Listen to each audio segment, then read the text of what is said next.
Asia Siowo! Witajcie! Dziś pokażę Wam, jak zrobić jabłko z cukierków. Szczegółową listę wszystkich potrzebnych przedmiotów znajdziecie w opisie tego filmu. Na początku każdy cukierek owijam kawałkiem sizalu.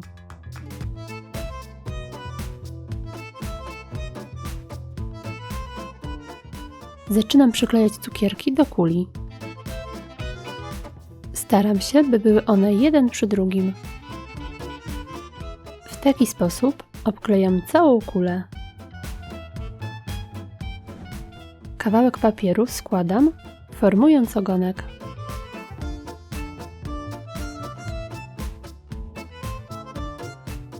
Obwijam kilka razy wstążką.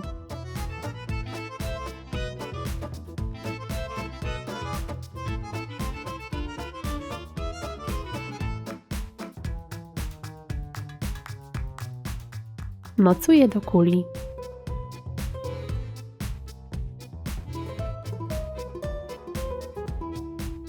Z zielonej wstążki o szerokości 38 mm wycinam 2 liście.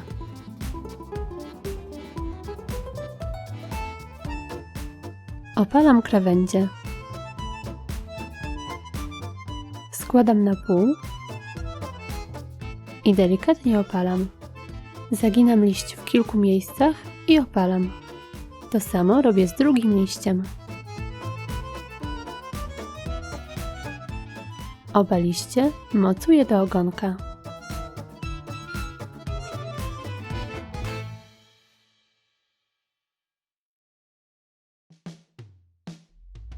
I gotowe! Takie jabłuszko będzie fajnym prezentem na różne okazje. Do jego wykonania możecie oczywiście użyć słodkości w innym kolorze, ale najlepiej, żeby miały okrągły kształt. Zapraszam Was na mój kanał, gdzie znajdziecie inne pomysły na słodkie prezenty. Na dziś to tyle. Pozdrawiam. Pa, pa!